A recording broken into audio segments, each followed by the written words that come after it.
Hello, everybody, and welcome to Monday night streaming bullshit stuff and things. Yay! Yeah. Last week we did some D&D stuff, and Chris has made the humble request that we not do any more TTRPG stuff, because it's making him sad that he's not getting to play so much. Yeah. It's too much TTRPG brain at present, and too many things. Brain is complicated and hard, man. Life is complicated and hard. So today, we are going to do the only other thing we do on this fucking channel, which is we're going to talk about Pokemon. And we're going back to our old faithful thing, a Pokemon tier list. Yay! Now, we have done a lot of different ones, and I feel like we've been going fairly low key at the start of this year. We did a very predictable subclass. We did something that should have existed. So I'm genuinely very happy with that Dragon Warlock. I think we did well. Next, so today we're kind of pivoting and doing something that is also quite expected Pokemon wise, because today we are going to be ranking the pseudo legendary Pokemon. Oh. Now, the pseudo-legendary is a fan-made term that covers specific Pokemon that have a stat total of, I think, 600. 600. Yeah. But you can still catch them in-game. They are inevitably 3-stage evolutions, and almost all of them are dragons. Yeah. I think the majority of them. I think only 2 of them... No, 3 of them... 2. Yeah, I think only 2 of them aren't dragons. Yeah. I should know. Gen 2 one and one of the 2 Gen 3 ones. Yeah. So anyway, you know the deal. We are going to go through our tiers, rank them against each other, and probably talk a lot of mad shit and a lot of things that don't make any sense. So, without further ado, shall we start with the OG, the original pseudo-legendary, the bamboozled and confused so many people, and to this day is still a really fucking rock-solid choice of a Pokemon. It is Dragonite. The boy who can do everything. Boy who can do everything and can do absolutely nothing wrong. This fat chunky boy. Yo. And first of all... Jay. Yeah. Oh, there we go. Sorry, I was like, the stream wasn't coming up. I'm like, no, we good. Yeah, don't stress. Don't stress. Yeah, it's if there's ever anything covering anything more than just OBS covering Discord, it goes blah, blah, blah, blah. Yeah. There's a panic. Fair. That's alright. Yay. So, yeah. Dragonite! So good, Lance has 3 of them. Yeah, so good that the original champion was just like, nah, man, half my team's just gonna be Dragonite. And what's the rest? An Aerodactyl and a Gyarados. I have enough dragon. The other 2 don't need to be dragons. Exactly. We have the dragon that matters. Yeah, exactly. Also, the only dragon. Yeah, I was gonna say, I was just thinking about that. Gen 2 didn't introduce any new dragons, did it? Kingdra. I suppose, yeah, Kingdra. Yeah, which is why Kingdra is Claire's ace. Yep. Because it was the only new one. It was the only new one. But it did introduce a couple new dragon moves, if I remember correctly. Like, we got... That's true. We got actual dragon moves that were good, as opposed to just Dragon Rage. Yes. We did expand the move pool somewhat, we got Dragon which Claw. Was nice. And Dragon Breath. Yes. Which for some reason Dragon Claw's not Gen 2. I think it is. I think Dragon Claw's Gen 3. I'm pretty sure Dragon Claw came with Salamence. Honestly. But Dragon Breath definitely was Gen 2. Honestly, I am not sure. And then everything got Hyper Beam. On the subject of Hyper Beam, Lance uses one of these things to murder someone in the Gen 2 games. Yeah, he does actually just commit violent murder. Yeah. Gen 2 is great because, it was back when Pokemon wasn't afraid to kill people on screen. Yeah. That's right, Pokemon Company. That's right, Nintendo. That's right, Namco. Fucking, there was a day when you weren't afraid to kill someone on screen. Do more murder. Yes! To be fair, there is a... What made Pokemon Colosseum so good? To be fair, there is a straight up murder, I believe, in the Ultra games. As in Ultra Sun and Ultra Moon? Yeah, oh yeah, with the Rainbow Rocket story. Yeah, I think Colress literally murders Getsus at one point. You know what? I support this. He just atomizes I think the him. entire Pokemon fan supports this. Yeah, everyone you know what? does. Sometimes it's okay to there are some people on this earth that it is okay to murder, and it's Nazis and abusive father figures, and that's kind of it. But the abusive father figure kind of has to be murdered by somebody who they abused. Otherwise, it's not poetic justice; it's just homicide. Well, Colress committed homicide then. Colress committed homicide, but also he was Getsus' lieutenant, so it kind of works. I don't know. I feel like with Colress, sorry, we're going off on a tangent here. Colress is a random ass fucking dude whose whole deal is never, ever fully explained or explored. He's a scientist. Ever. He's a scientist. He wanted to recreate the original dragon. That's it. That's his thing. Yeah. And he's got the most terrifying hair in all of Pokemon. Yeah, and that's a game with some big hair.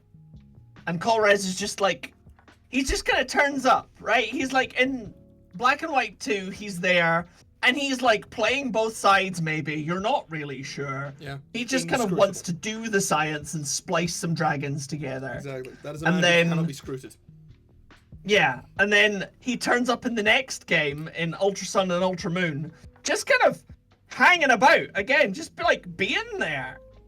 Like, he's there normal Sun and Moon as well, just kind of there, for no fucking reason. He just turns up. Isn't he there as part of the Zygarde quest? Hmm? Isn't he there as part of, like, the Zygarde side quest? I don't think he's part of the Zygarde quest, because he doesn't give you the Zygarde quest.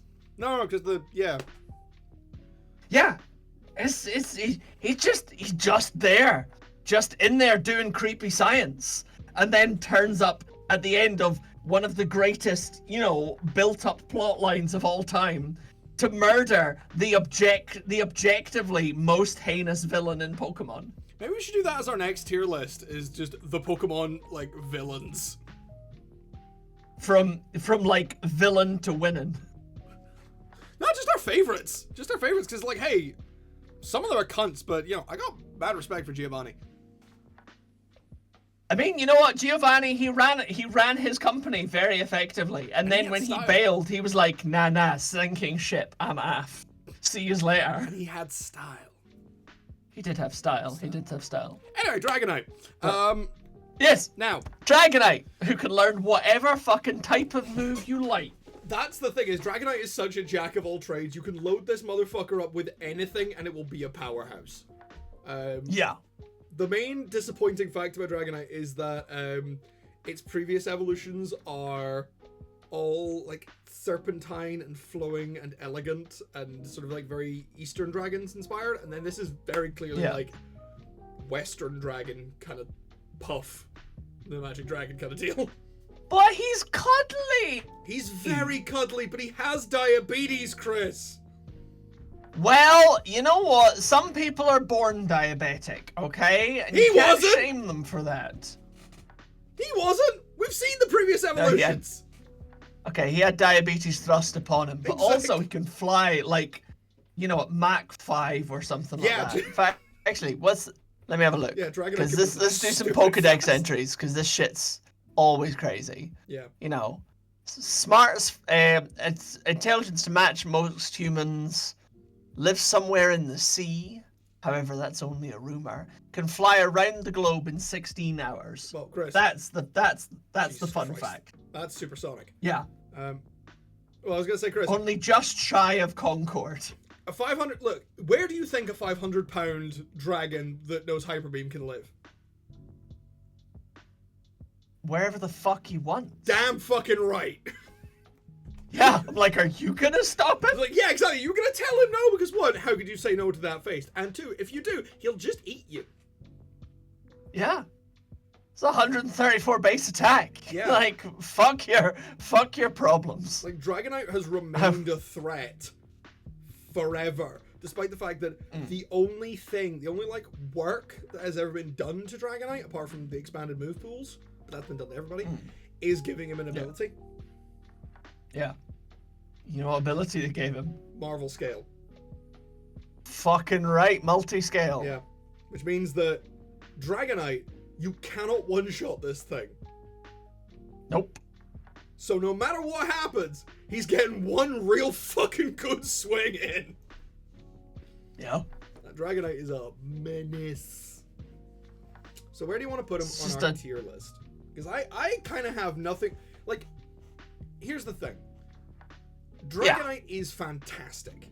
It is a fantastic Pokemon with a lot of really good stuff to its name. Yeah. I have absolutely no feelings beyond that to Dragonite. I have no emotional connection to him apart from, hey, he's cute.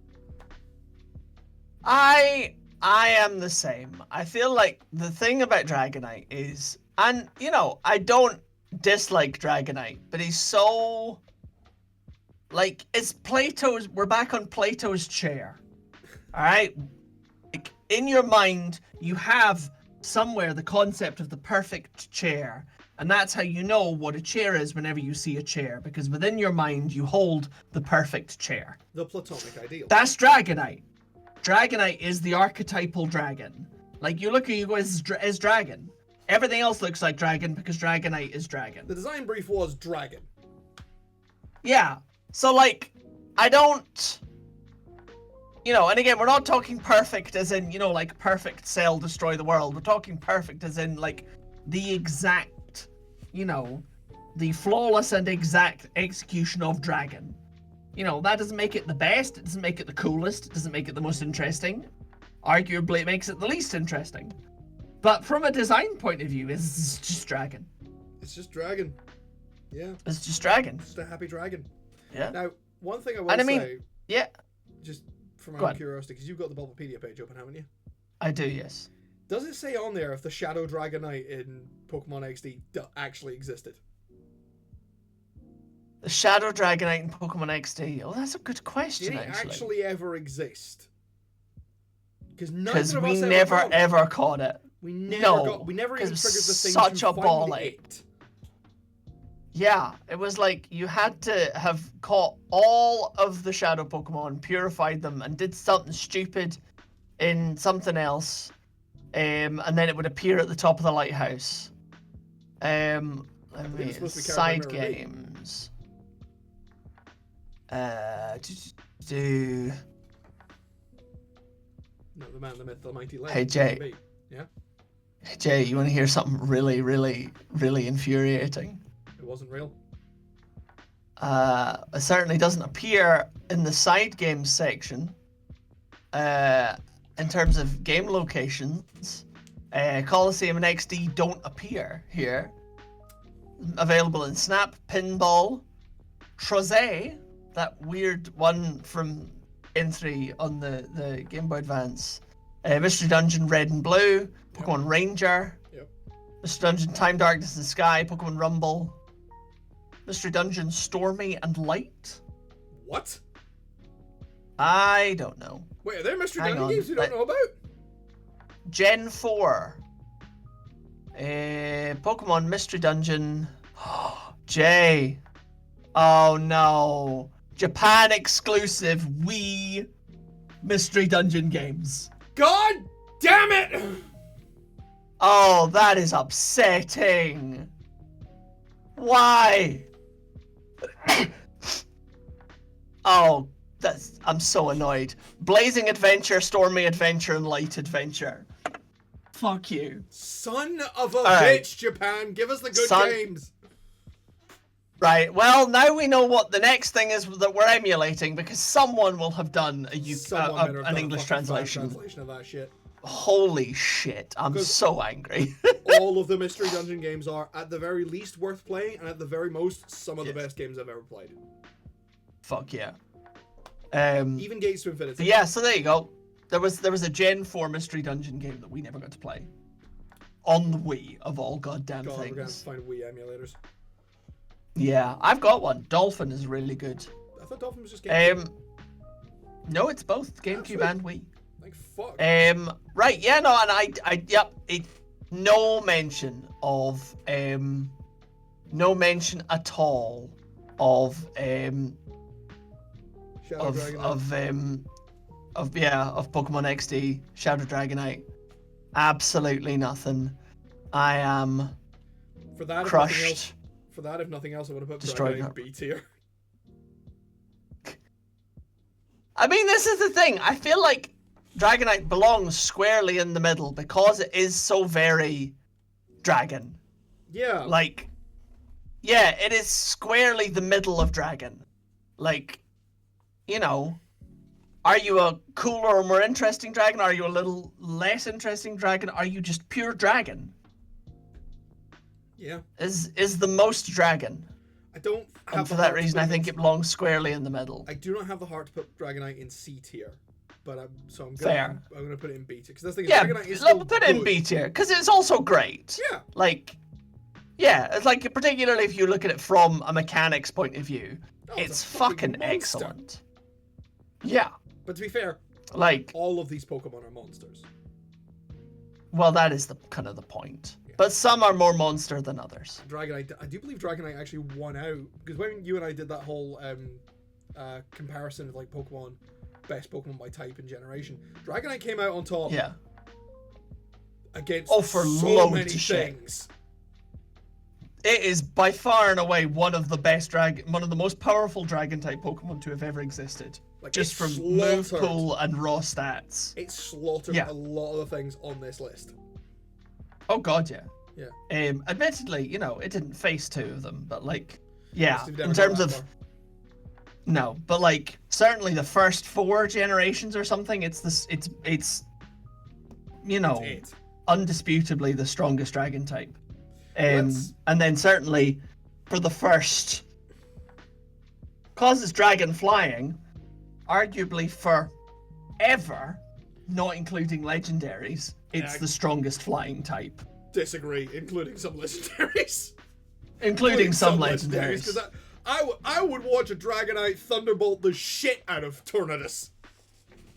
Oh yeah, no, Just that's very fucking- fair. I do feel like as soon as you add like Mega Rayquaza into the mix, though, Yeah. you know, things get a bit dicey. I think up to that point, Dragonite holds its own though, except for maybe Articuno, and that's just because of type matchup.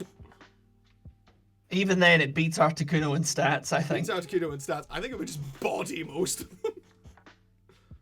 Also, it learns Fire Blast, Yeah. and it's probably faster. And again, Thunderbolt.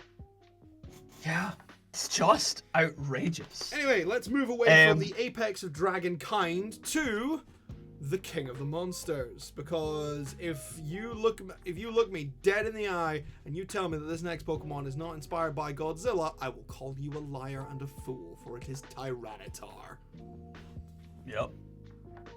who is The great and This mighty, boy. the edgy boy. yeah. Fan favorite of all edgy boys everywhere. And God, it's not my least favorite pseudo legendary, but I'm not gonna lie, I don't actually feel that great about Tyranitar. If only because I have flattened so many of these things without issue. Yeah, this is the thing. I have tried really hard to like Tyranitar. Yeah, you were a big Tyranitar. Because I am at heart an edgy boy. And I also really want a Sandstorm team to work. Yeah. You know, I don't like the mainstream. When people were like weather like teams, Sand I was Stream. like, sand and hail, maybe? And everybody looked at me like, Chris, just build a Swift Swim Rain team like everyone else. To be fair, I was like, no! to be fair, snow Don't teams are wanna. now good. Snow teams are now good. Yeah, now they changed it from hail Except to the ice snow. types are still not. Now I they love- changed it from I hail love- to snow. It is actually pretty fucking good because if you can get Aurora Veil up, everything is suddenly insanely tanky. Yeah, it's pretty good. I am a big fan. Although again, I think there's always a place for like, you know, just like chip damage for everyone you don't like. That's true. I'm here that's for true. that. Like I think Sandstorm. I think it's is good fun. for that, and the accuracy debuff from Sandstorm. I think it would be viable if there were Yeah, there were it's moves. also- I think it needs moves that work with Sandstorms. I agree. If there were moves that worked with Sandstorm, I think it would be great. Because rain teams have those moves, and sun teams have a couple of those moves. Sandstorm doesn't. It really doesn't. Isn't I mean, yeah. Like if and even hail does. Thunder and hurricane. Yeah. Like hurricane and thunder is that's, and it's the fact that they're not water moves that makes rain teams so dominant. Yeah. Fire, you've got solar beam. You know, sunny day, you've got solar beam, but you don't get 100% accuracy on fire blast. That's true, but also the the abilities that work with.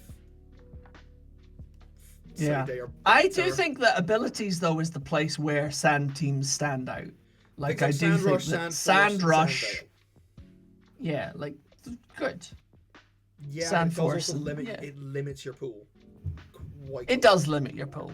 Yeah. Which is where the creativity comes into it. Well, anyway, we're talking about Tyranitar. Anyway, Tyranitar. Tyranitar. Rock and dark, big, angy dinosaur boy. Apparently can level mountains by farting, and it's bad typing. It's a bad typing. It's got so many weaknesses, including the it's still like water 4 times to fighting, ground 4 times to fighting, grass 4 times to fighting. I think bug Steel. as well is still in there. And I think it's normally effective with bug. Fair enough. Bug. I'm a look. At fairy now, and a 4 times weakness to fighting. Yeah. Again, your big problems are. Oh no, it's still weak to bug. It's still weak to bug. Does not give a resistance to bug. Fucking Jesus. I think one of the biggest problems for Tyranitar has always been that the 2 most common types, which are water and grass, not counting normal, are both super effective. Yeah. And they're both special attack types, which is not Tyranitar's best friend. Yeah. Like, Tyranitar has better defense. I mean, both defense and special defense are quite good. Yeah. And it's got the same base 134 attack that Dragonite does. Yeah. But like it doesn't have the same speed. It is a slow boy. It doesn't have the move. But this is the thing: is Tyranitar. The idea was, I think, to create this big, heavy, unstoppable but slow-moving engine of destruction, and its typing just ruins that so much. Well, I think as well, you think about, so the generation it came out in, of course, being Generation 2, you got your 2 new types. Yeah, you got Dark and you got Steel. Yeah. And it's like, big, unstoppable engine of destruction suits Steel better than Dark. I think they should have done a Steel and Dark type, to be honest with you. And I think Steel and Dark type would have been phenomenal. Do we have any of those? They must do. They must do. I can't think of any off the top of my head. Oh, Bisharp. Ah, Bisharp. Yeah, because you love King Gambit. I'm alright with King Gambit. I like King Gambit. I never ever want to train one in an actual game. Nah. Because the way you evolve the hassle to get fucking horrifying. Yeah, and I mean, like, I evolved one for a friend because she wants to complete her Pokedex. And it was such a pain in the ass. Yeah. They're really powerful, and they're very good as they're built. They have a specific thing they're built for, which is I am going to be the last stand on your team. Yeah. And do massive damage. So I like King Gambit because it has a theme, it has an idea, and I really like its design aesthetic. Because that sort of weaves into everything about it. Yeah, absolutely. They chose the brief, and they buckled down on that brief. Yeah. I am a little annoyed with King Gambit because it went so hard on one singular thing. Yeah. It became really overused, and that annoys me. It was very splash. Just because. This is the thing. I'm gonna just say this right now. This is how bad Tyranitar is that we are supposed to be talking about this and how to rank this. I'm going completely off on a different Pokemon that would have fit its thing better. Okay, you know what? Just because you said that, I'm going to defend Tyranitar for Please 2 do, minutes. because there are things worth defending. So, Tyranitar dominated the meta for years. Yeah. Specifically because Choice Scarf Tyranitar was vicious. The advantage that Tyranitar has is similar to the advantage that Dragonite has, in that very similar, and they both have very wide move pools. Both can run special or physical if you want them to, but they're both better at physical. But for a long time, like back in the days when running Nidoking and Nidoqueen as either physical or special was, you know, all the range, Tyranitar was the next step up from that. It could do everything Nidoking and Nidoqueen could do, but more. Yeah. And that was really something, you know. And again, Pseudo legendaries were brand new when it first came out. This thing was hardcore and hard to get. And even even after going into Gen 3 and Gen 4, Tyranitar was still a presence. It was still legit. After the separation of church and state, you know, which a lot of Pokemon suffered from. Absolutely. You know, it doesn't necessarily have, again, the longevity of Dragonite, who has, you know, kind of struggled to be bested. But it's still, you know, it still absolutely held its place. Particularly also, there's not a lot of really powerful, valid rock types for tournaments. Yeah, well, and Tyranitar did that. Despite the fact that a lot of rock moves are number of rock moves are quite heavily used, things like Stone Edge and Stealth Rock. Rock and Ice. Rock and Ice are the two types where the moves hugely prevalent because they have really good coverage. Yeah. But the types themselves have too many weaknesses to be commonly viable. Speaking of somebody who tried to make Gigalith work, yeah. Yeah. I love Gigalith. So it's like Tyranitar definitely has its place. But you know, it's like it's never gonna be.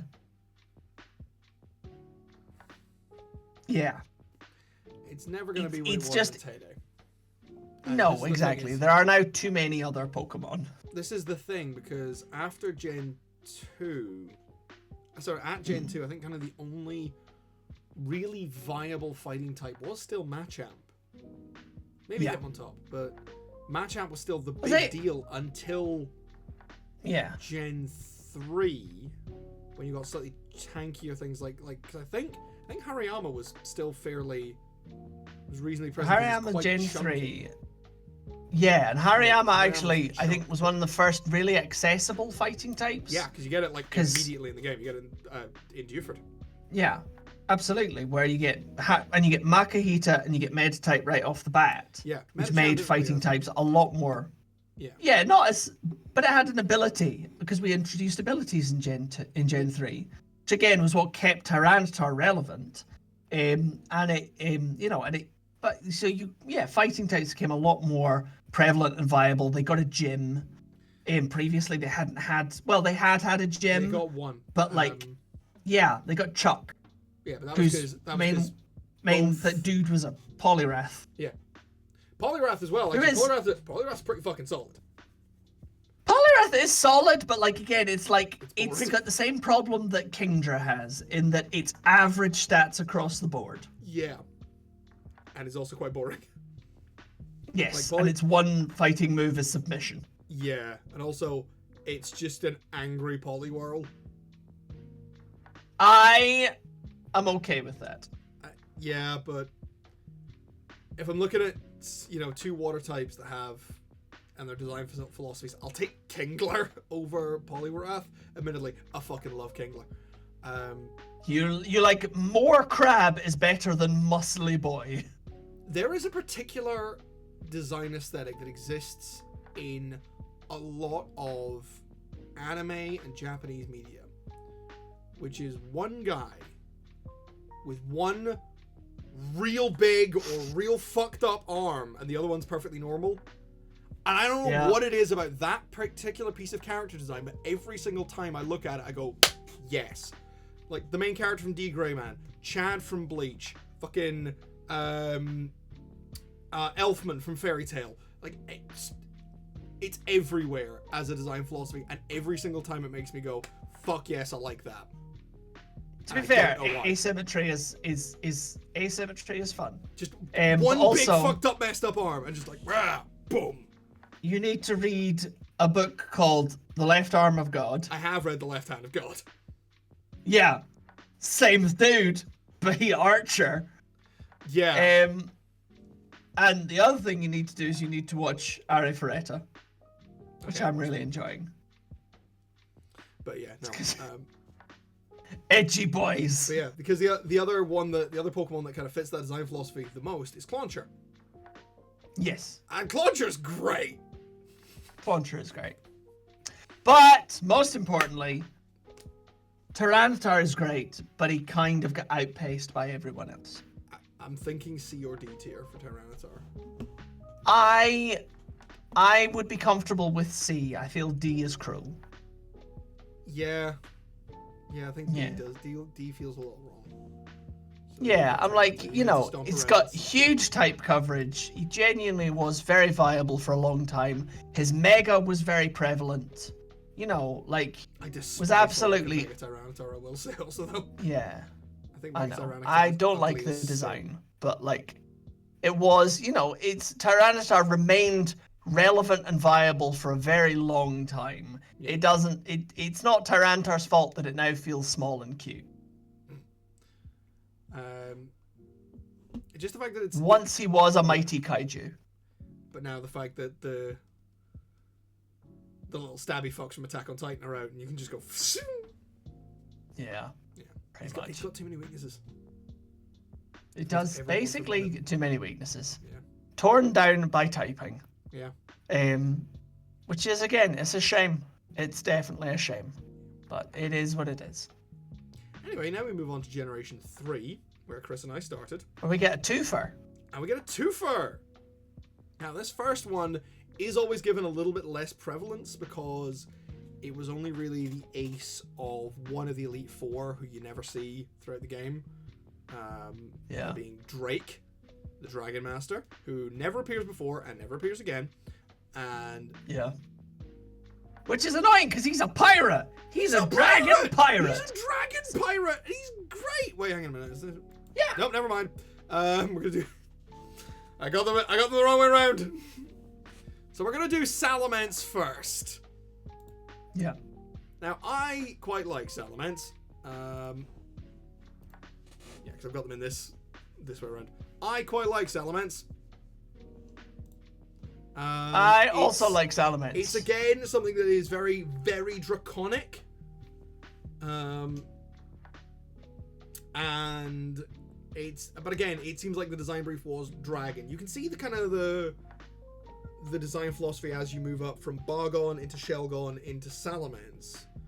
I wasn't a big fan of how the names got switched with that though.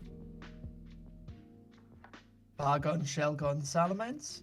Bargon and Shelgon, I think, were supposed to be the original names of, for Fly, because it was supposed to be, I think this was supposed to be Flygon. Oh yeah, it was Bargon, Shelgon, Flygon. Yeah.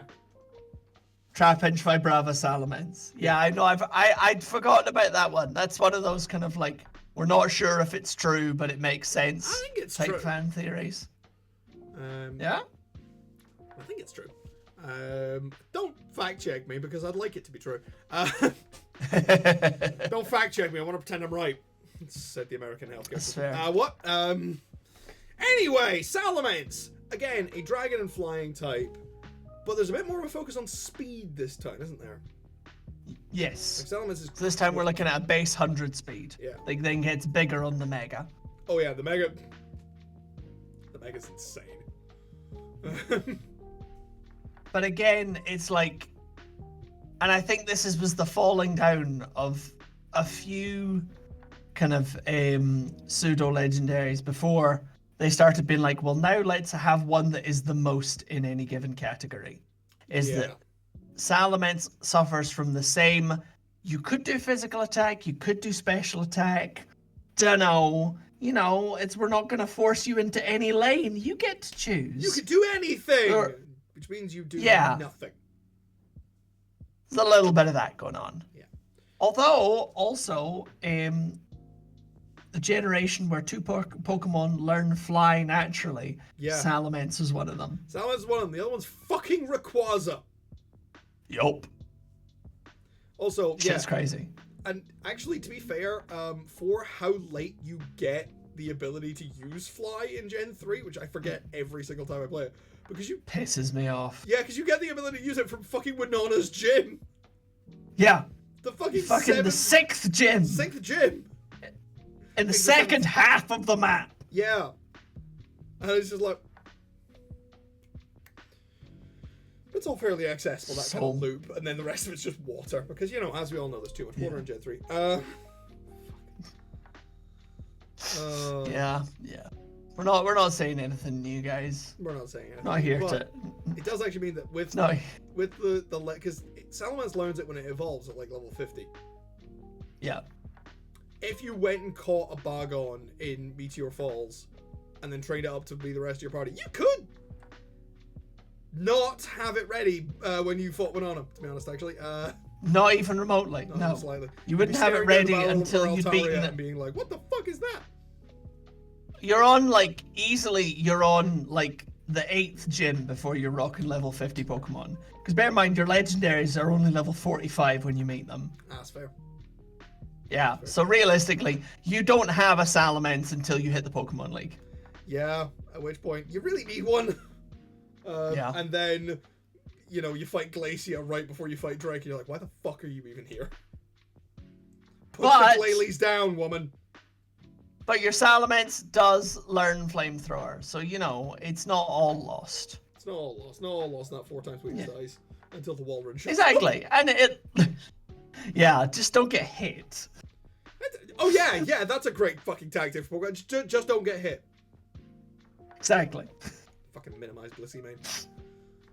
So this is like, yeah, I used to... It was the best Pokemon to solo the Elite Four with were Swampert and Kyogre. Yeah. Because genuinely Swampert learns coverage for just about everything. Yeah. Especially in later gens where it learned Hammer Arm. So you could just beast your way through Sydney. You'd have to sort of just brute force your way through Phoebe, because you didn't get that much great coverage for ghost types. But realistically, high level Surf just sweeps. Yeah. But then Glacia you could get through with Earthquake and again Hammer Arm, and then Drake you just Ice Beam the shit out of him, and then you get to Steven and Earthquake and Prayers. Because like people always talk up Cynthia as the great beast from which we do not speak in terms of league fights, but Steven was no slouch. Steven was no slouch. Actually, Steven absolutely deserved his place. Yeah. Plus, like Cynthia, Steven had the great advantage of appearing all the way through the game. Exactly, as a champion should. And then he gives you a Bagon. He gives you a Beldum.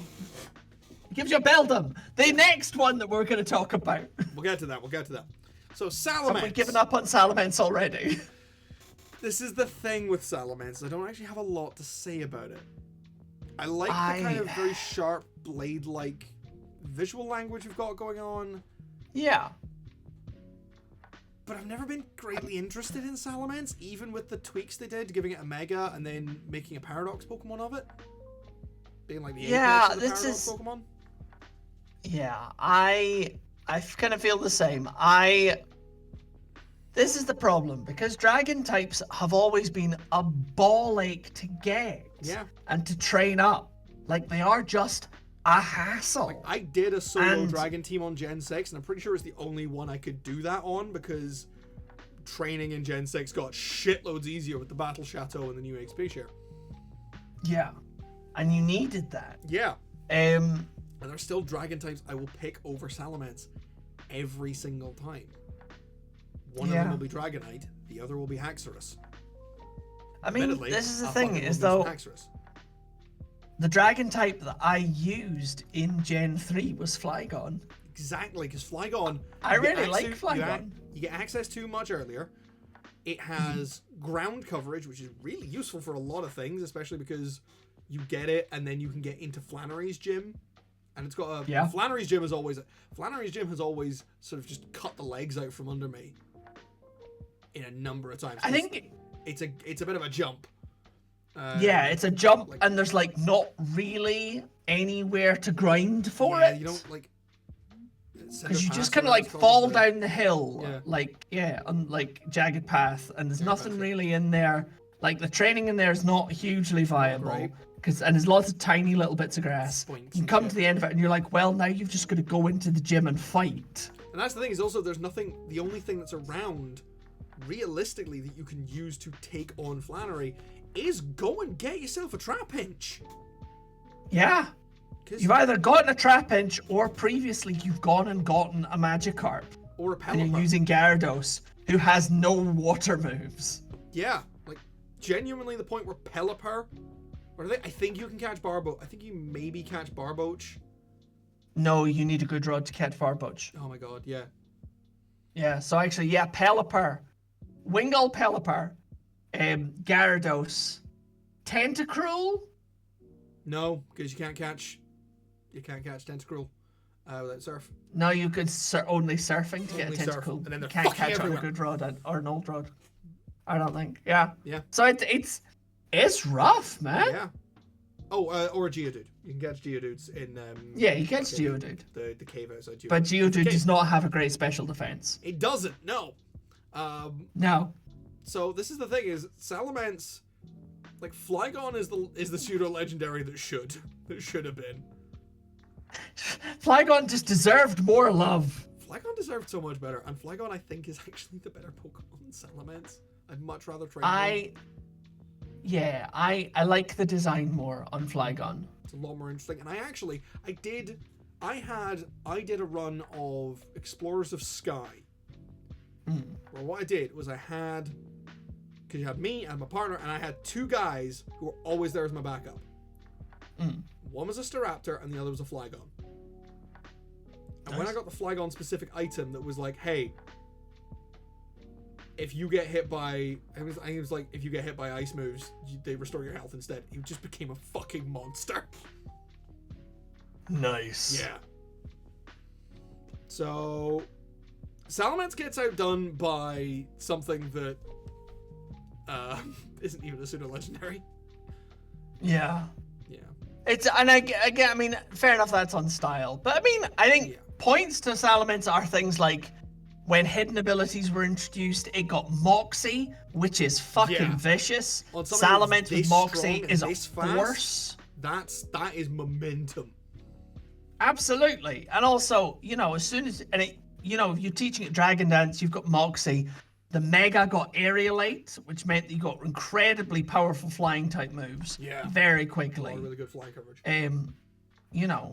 So that, it has range to Salamence, and it's got a fun design, and it deserved a little bit better than it gets. But it does all of the same I am just dragon that Dragonite does without necessarily being as good at it. That's the thing, is it doesn't do it as... I'm not gonna lie, if I'm facing down a Salamence on the battlefield, I'm gonna take it seriously. Yeah. But... One Ice Beam's worth of seriously. Yeah. But that's still seriously. That's I need to deal with this. This is a threat. I need to deal with this. Yeah. But I'm not going to shit myself. No, I would... No. And I think Salamence deserves to go alongside Tyranitar, at the very least. I would put it there. I'd put it in the C tier as well. Yeah, I'm thinking... I feel bad about it. Yeah. But yeah. Because he's not... He's very much overshadowed by a lot of things. Particularly the other pseudo-legendary of Gen 3. Exactly. The signature Pokemon of Steven son of a bitch Stone himself. It is... Metagross. Now... 4 whole supercomputers in one godly form. With one hell of a mustache. Now... Oh yeah. Chris. Yes. cast your mind back to our childhoods. To when the first time you reached the end of Pokemon Colosseum.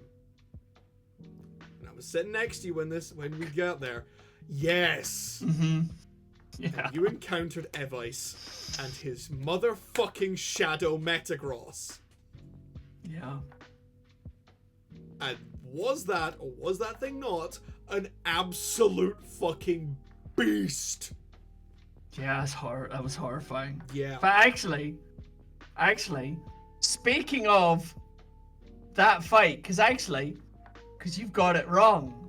You've got it wrong. No, it was the previous guy. It was the Sephiroth knockoff.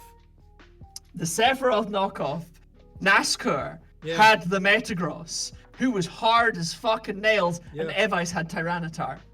Evice had the Shadow Tyranitar, yes. But Evice also... And the Metagross was the cure to the Tyranitar. If you got the Metagross and you cured it, you just beasted the Tyranitar. Yeah, but that was the trick. Evice's better tactic was one that I have spent years trying to perfect, was the slacking Slowking. Oh god, yeah. Okay, yeah, no, Evice's skill swap slacking was the most fucking horrific thing. Yeah, here's the thing. At some point, I'm going to try and I'm gonna try and rejig because I found out you can put skill swap on a Medicham now. So Jesus! I'm gonna rejig my team and just see what happens when I put pure power on a slacking. That's not okay. It's so brilliant. Well, especially Jonathan, can slacking learn belly drum? No, slacking cannot learn belly drum. Heartbreaking. There is a good fucking reason for that. So what you do is you open with Medicham and Azumarill. The Azumarill uses belly drum and then Baton passes into slacking. Oh dear. Yeah. Oh no. Yeah. Fear it. Great at that deal point, of fear. all you need to do is teach the slacking a priority move, and nothing will stand in its way. Yeah. Because it doesn't matter what power the move is, nothing's gonna live. No. Nothing beats a maxed out slacking with fucking pure power. Well, I was going to say, actually, possibly the thing to do is give your slacking, do something really pedestrian. Give it a person berry. Have give your Medicham swagger, skill swap, and swagger. Yeah. There you go. That's its that's its 3 turns if it stays alive. That's all it needs. Yeah, and then get the Medicham to swap out, possibly with see if it can learn U-turn or something, and have it swap out with a Flamigo. Comes out, copies the stat change, bang. Pain. Fucking hell. Sorry. So, Pain. as Jonathan Metagross creates nightmares that I will have to fight, don't imagine anyone else will, just me. Let's talk about Metagross. Now, Metagross. The Pokemon where we all went. Yeah. Fucking love Metagross. Fucking love Metagross. Fucking love Metagross. Everybody does. First Steel-type Pseudo-Legendary. Yep. It's got a boss-ass shiny with a golden mustache. Yep. And the design theory on it is phenomenal. It's great. Because it's... Also, it's Steel and Psychic, which is a great typing. A typing that I think only exists... Or maybe... Bronzong. I was going to say on one other Pokemon, it's Bronzong. And Bronzong is not as good as Metagross, but it is a fucking... And Jirachi. Cunt. I knew there was a legendary. Jirachi. Jirachi. Bronzongs are a fucking... A legendary from this gen. Yeah. Oh yeah, Bronzongs are ridiculous. Especially in Mystery Dungeon, where they get both their abilities of Levitate and Heat Proof. No, it's rang. It's fucking rang. Like a bell, it's rang. Hey, that's why they're always in the final dungeon in Temporal Tower. There's shitloads of them. Because they're not to deal with. No man, Metagross is fantastic. And it starts from such humble beginnings because its first form, Beldum, can only learn one move, and that move is Takedown. which damages Where it both hurts the opponent itself. and itself. And like Yeah. Metagross, you've got to work for. And admittedly, Yeah. you will in the base game. I think the only time you get access to a Beldum is when Steven gives you one. It is, yes. You get one after you've beaten the Pokemon League. Yeah. You can get Beldum from Steven's house. Yeah, and The only Beldum in the game. it's the only Beldum in the game, which unfortunately Unless- is not yeah. great. So you don't get to really start No, with one. Unless but you use can Lightfoot. trade. You could, yeah. After you've beaten the league, you can also, of course, trade one from Pokemon Coliseum. Yeah. I will say though, like as a thing though, you know, because you've got to work for your Metagross. Absolutely, you do. But you don't have to work as hard as you do for any of the other pseudo Yeah, legendaries. because Metang evolves in its 40s, doesn't it? Metang evolves level 45, Yeah. which is better than Dragonite's 55. Tyranitar's also 55, I think, and Salamence is 50. Yeah, So yeah, this is other- level 45. Oh, dude, like Hydreigon, who I think is the next one we're going to. No, not the next one. Yeah. Is 64, I think it evolves from Smilax. Fucking ridiculous. Yeah. And it's like, but also, Metang, your step before Metagross, is still really solid. Yeah. So again, it doesn't have the same problem that Shelgon has, for instance, who is not really in the kind of range. Not really. No. Or like Pupitar, you know, like God. these kind of like pupae stage kaiju who are just like not, you know, they're not great. And they're not great on purpose. And it's a design philosophy. And it makes them a bit of a pain. Makes them a fucking ball ache to train. Whereas Metang, as soon as it evolves from Beldum is hard. You have to work to evolve Beldum. But as soon as you get into Metang, it immediately learns like Confusion and Metal Claw and starts becoming a threat. Also, again, Beldum evolves level 20. Yeah. So you don't have to work that hard. Dratini evolves level 35. Yeah. So Like, yeah. It's just much better paced, is Metagross. of the pseudo legendaries, Metagross is one of the ones that always comes to my mind whenever I'm thinking about building a team for story or for competitive. Yeah. Like, I know that Metagross doesn't quite have as much competitive viability because its abilities are a bit shite. Yeah. Because Like, Clear Body is light metal, isn't it? like, yeah, its hidden ability is light metal, which is a bit specific, a bit situational. It's crap. But Clear Body is its base ability, and Clear Body is always good. Yeah, Clear Body is good because it just means that nobody can weaken you. Yeah. Which comes And in then handy. when it had a Mega in Gen 6, it got Tough Claws, which was kind Oh of yeah, that bitchin'. fucking... Yeah, that just tore people open.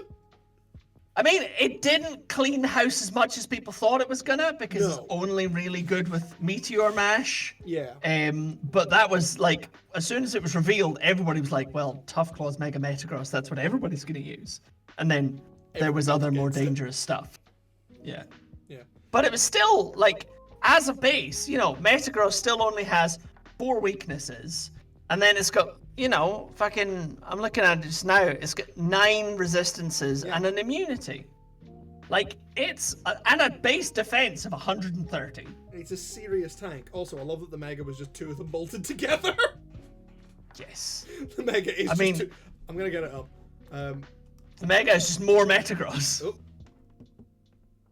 Just same design philosophy. Yeah. 2 Beldums makes a Metang. 2 Metang make a Metagross. 2 Metagross make a Mega Metagross. yeah, you just bolt 2 of them together and it's great. Yeah. Absolutely class. Yeah, no, Metagross is... And especially because, like, it's the first pseudo-legendary that's... It's not the first pseudo-legendary that's not a dragon, but it's the first one that's not a monster. Yeah.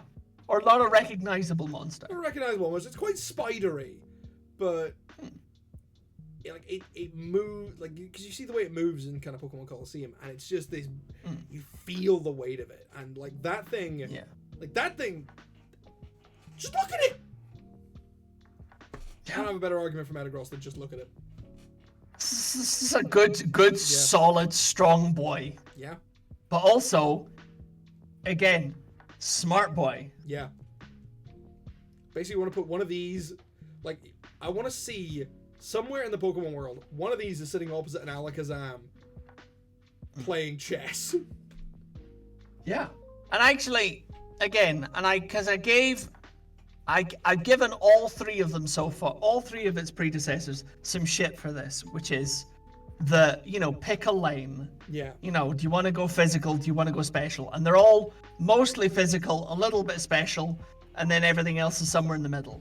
Metagross skips that argument by going hard on defense. Yeah, it's the first. That's the stat it picked. Defensive. It's like, you will not move me. Yeah, exactly. It was just like, this is what's going to make me different. Is that I'm going to take every punch. It does what Tyranitar was trying to do, but properly. Yeah, exactly. The bit in Tyranitar's fucking dex entry that's like, nothing can harm its great impenetrable skin, and like, it's not true. Yeah, just it's a 4 times weakness. A Machoke just skips up and kicks it in the balls. Absolutely. Machoke choke slams it. I'm pretty sure a Timber with low sweep could do it. I mean, it is heavy, so yeah, it's a fair shout. Timber walks up, low kicks it in the shins, and Tyranitar crumbles. Yeah. So it's, This thing's all shin, and it's unkickable. Yeah, I was going to say, Metagross doesn't have that problem. Yeah. Despite having twice as many shins. Indeed. Yeah. All of its shins are better armored. And the big angry claws. And despite the fact that it's made of metal, it conveys just the way the legs are done, conveys the idea that it's actually really muscly. Yeah, I like felt like that musculature. Yeah, I like that, and I also like that because of what you've got the kind of classic art. Like, it looks menacing. It looks like it's coming towards you. Like, it does convey a certain degree of, I'm gonna fuck you up. Yeah, that is a look that is about to steal your wallet and eat your car. Yeah, absolutely. Also, I love that the mouth and you'll is let down it. here. It's not here where it kind of looks like it should be. It's down here. Yeah. So yeah, I want to put Metagross. I want to put Metagross in A tier, to be honest with you. I'm happy putting him in A tier. I'm very chill with that. Because Metagross is, like, design-wise, fantastic, and it is as much of a beast of a threat to go toe-to-toe with Dragonite. Oh, absolutely. But it's also more interesting and has better story to it. Yeah, So I will. Yeah, I agree. See, this is like, and now that we've passed the first 3 generations, I feel like this is where we're going to start to come into we might begin our kind of disagreements. Well, I don't think we're going to have a disagreement on this next one. No, because we both love the next one. This is sort of the duology here. Because Metagross is the ace of Steven Stone, who is the champion and the best champion in Ho-End, because I don't like Wallace as a champion. I don't like him either, but apparently he's not as hated as we would like him to be. I just think I saw a fucking poll of like worst champion ever, and Leon was not considered the worst champion ever, and that's a crime because Leon is shit. Leon is the worst champion ever. End of discussion. I will brook no argument. I think it's just because people have a lot of hate for Gita. Sure, but also like Leon is the most. Yeah, he's the most college frat boy, blow his own trumpet, oh my god, aren't I so wonderful all the time, asshole. Like, the 50-year-old and he gets no comeuppance. The 50-year-old divorced dad that is Alder is still better. Yeah. Because Alder at least has character. Yeah. Leon is a literally wanker. Yeah, and he's brain dead football wanker to the end. At no point does he even face any consequences for never once stopping the bad guy or doing anything to stop the bad guy or being useful in the fight against the bad guy. Also, he wears a snapback all the time. Yeah, that's a problem. It's a problem. Like, not only is he a twat, he is a fashion disaster. Yeah. His greatest accessory is a jacket cape Which is a... with his own badges on it. Little badges that say, "Go, Leon. Leon, we love you. Oh my god, Leon, have my little Charmanders." If it wasn't 2 inches long, Leon would try and suck his own dick. Well, that's why he's got Hop to do it for him.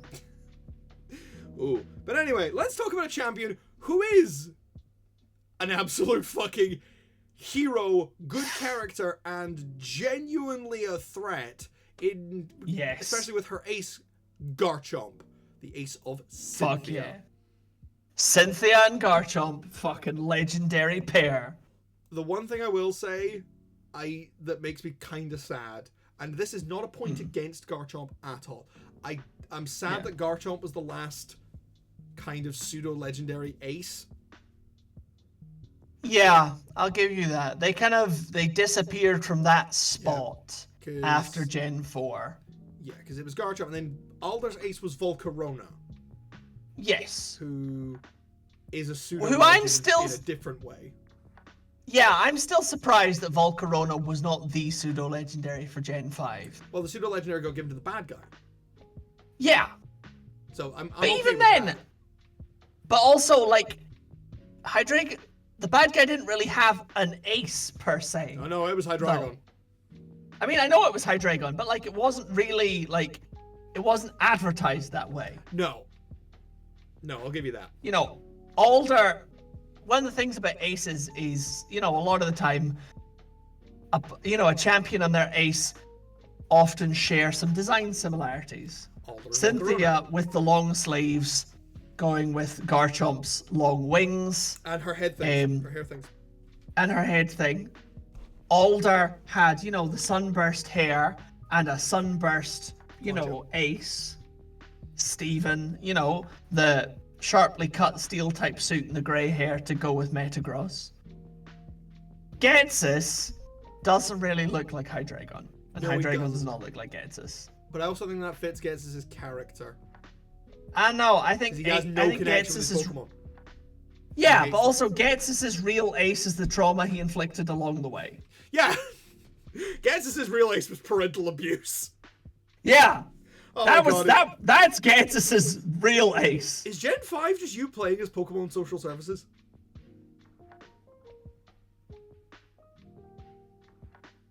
Sort of, actually, because you spent the whole game with N telling you that the Pokemon need saved from the abusive relationships they're in. Yeah.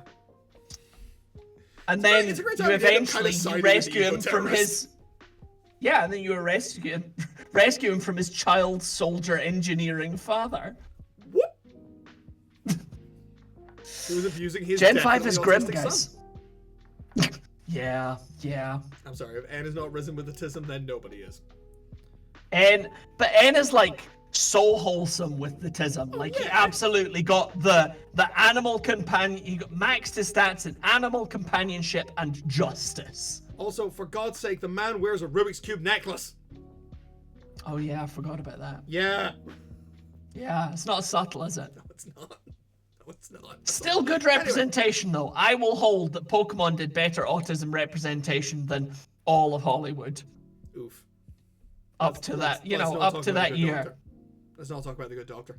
Let's talk about Garchomp. No. Because this Garchomp! This, I think, is the first time where they did a pseudo-legend, because they tried badass with Tyranitar, and to an extent, it worked. Like, Tyranitar has a badass look to it. Garchomp is, I think, where they nailed it. Yeah. Garchomp, like, this thing just oozes danger. That is a land shark that travels at the speed of sound and will just hack you to bits. But also, I think the thing that they learned from previous generations with Garchomp is, Dratini is a goofy, adorable little guy. Larvitar is a kind of edgy, goofy, adorable little guy. Bagon is less goofy, less adorable little guy. Depends who you are, I think. Still kind of goofy. He hits everything with his head. Bonk. Bagon just headbutts all of their problems away. Gibble is the most goofy little guy. Yeah. The most adorable goofy little guy. Just big smile, big chomp. And Gibble's really accessible. Absolutely. You can access Also, Gibble basically when you're 3 gyms in, I think? Less than, I think. No, because you can't get into the right cave after the second gym. You need to get strength. Okay, cool. But the thing is, Gibble's but really easily accessible. The area but super early, yeah. It's completely missable. Yeah. You have to go and explore to get it. You have to, which is kind of cool. And you also and you get extra rewards for that because you meet Mira, like the little girl with the pink hair and the Kadabra. You meet an extra character. You get a whole thing, and you get Gibble at the end of it. It's great. Yeah, it's just great. Like they put a lot more effort into how you feel when you raise this thing, as opposed to it is a reward, now go raise it. Yeah. And like you can see the like Gibble into Gabite, not so much, but Gabite into Garchomp, that's there. It's there. Yeah. I'm not. But again, it's again talking about like lessons learned. You know, like you're still evolving before level 50, which is good. 48? Yeah, 48. And Gibble is, you know, the Gibble learns useful moves. Gibble is not totally helpless. Oh yeah. Gabite holds its own also for a pretty long time. Yeah. They don't suffer from that same like reduced stat problem. So they learn the same lessons you got with Metang, where the middle evolution needs to be viable to want to train it all the way up. So you get it a bit earlier so you can use it in a story team. You know, it's all of its pre-evolutions are usable and viable, you know, when you're grinding up through the game and you don't feel like, you know, they're wearing their welcome thin when you're in the mid-30s. You know, it's good. It's just solidly positive things to say about Garchomp, and its whole evolution line. Plus, you know, it's got a base speed of 102. That's the thing, it's faster than Salamence, who was supposed to be the original. It's faster than Salamence. Just a little bit. It was supposed to be the original fast pseudo legendary. Yeah. Also, Gibble evolved level 24. Yeah. So, yeah. More viable than Larvitar, more viable than Dratini, more viable than Bagon. Because there is some problem, I will say, where you have with some Pokemon where you don't really get their middle evolution for long. So you don't really get to appreciate it. It's a problem I have with a lot of starters. Yes. Like you don't get the middle evolution for long, so you don't get to appreciate it so much. Because they all kind of I don't know. Mid-30s. I think evolving level 16 and then level 36 gives you 20 levels of something, and I think that's fine. But Garchomp has also got a great typing in Dragon and Ground, and a really good set of abilities. It's surprisingly good typing. Because it's got Rough Skin and then Sand Rush. So Rough Skin was the primary ability in Gen 4, which is great, because it's just useful in all situations. Yeah, because even if you try and attack this thing, it'll hurt you. Absolutely. And then it got Sand Veil. So reduce accuracy. And then the most beasting thing was Gen 6 when it got its Mega. It got Sand Force. Oh yeah. And a base attack of 170, motherfucker. This is the other thing I will say with Garchomp is I love the design of base Garchomp. I think Mega Garchomp is ugly as sin. I agree, but I also kind of get why. Like, I see what they were going for, but I think it's really fuck ugly. Yeah, no, I agree. I do agree. I'm not here to defend Mega Garchomp. In terms of stats, it's bitchin' as fuck. And it's actually got a pretty solid health stat compared to other prior pseudo legendaries at 108. While still boasting an attack stat of 130. So it's still holding that position. But like, yeah, I like Jet Engine. I like Jet Plane Land Shark. I wasn't necessarily here for Scythe Wielding Land Shark. Scythe Wielding Open Heart Surgery. Land Shark. Scythe Wielding Land Shark. I wasn't necessarily here for Scythe wielding Land Shark. I wasn't necessarily here for Scythe wielding Land Shark. Scythe wielding Open Heart Surgery. dragon. Yeah. Yeah, not a big fan. A little less the vibe. Yeah. But Garchomp, I don't have a bad word to say about Garchomp apart from the Mega is ugly as fuck, and to be honest, you don't need the Mega. Yeah, this is true. Because if you're gonna run a Sand team, then like Mega Garchomp is a very good choice. But also you can run. Well, yeah, Mega because you have Tyranitar. just. Yes, you're probably going to be running Mega Tyranitar in a Sand team. Yeah. But also, if you want to surprise Mega Garchomp will fuck up anybody's day. Yeah, because that thing fucking hurts. Yeah. So Garchomp is S And tier. also, it's only got 3 weaknesses. I Ice, forget this. Dragon. I always feel like Garchomp has way more weaknesses, but it's only got 3. 4 times to Ice, Yup. 2 times to Dragon. Yup. And I feel the last one is Water. Fairy. Fairy. So Because basically Dragon just covers- resists.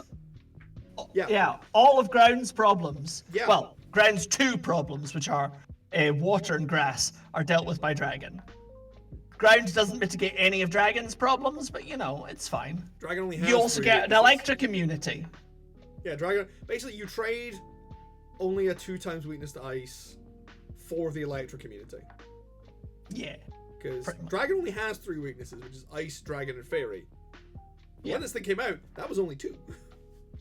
It was. And also, Dragon's biggest problem was trying to overcome steel types.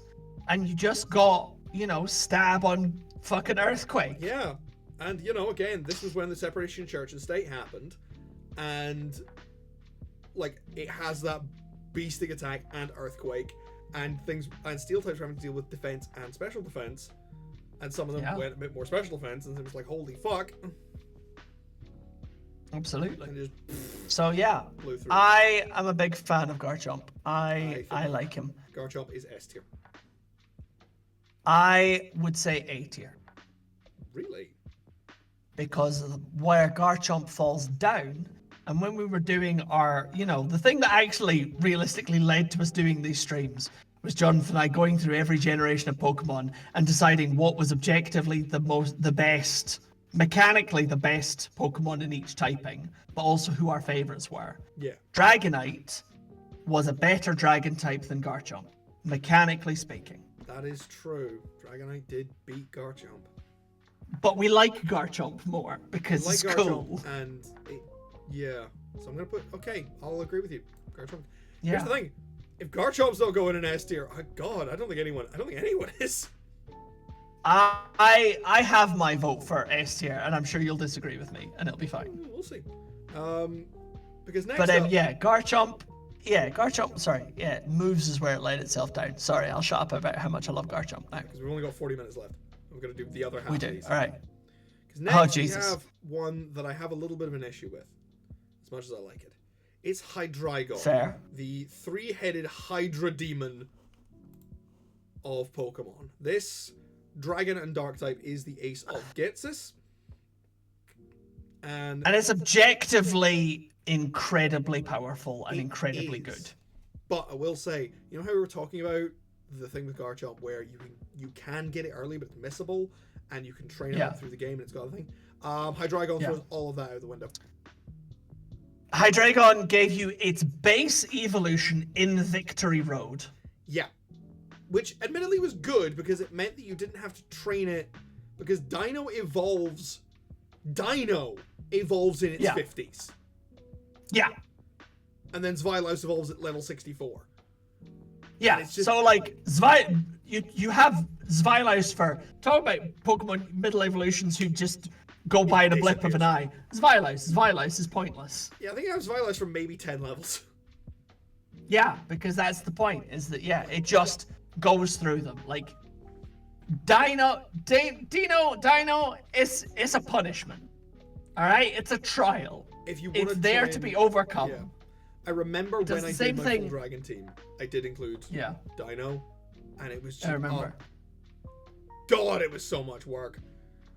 See, Gen 5 did this with a few Pokemon, because it did it for Dino and Hydreigon, and it also did it for Vullaby and Braviary. Oh God, Ruffle yeah. Braviary.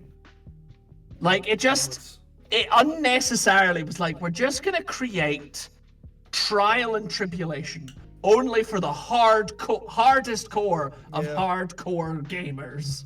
If you like grinding, here are the Pokemon for you. If you didn't play Pokemon for the gameplay or the story, you only played it for the grind, these are the Pokemon for you.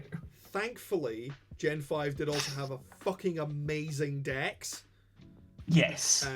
With a lot of other good things in it, like Excadrill, Seismitoad, Darmanitan, Conkeldurr, Mienshao, Galvantula. And Galvantula, yes. Like, Gen 5 was a weird one because, like, Black and White they're not great games in terms of the Pokemon series. Yeah.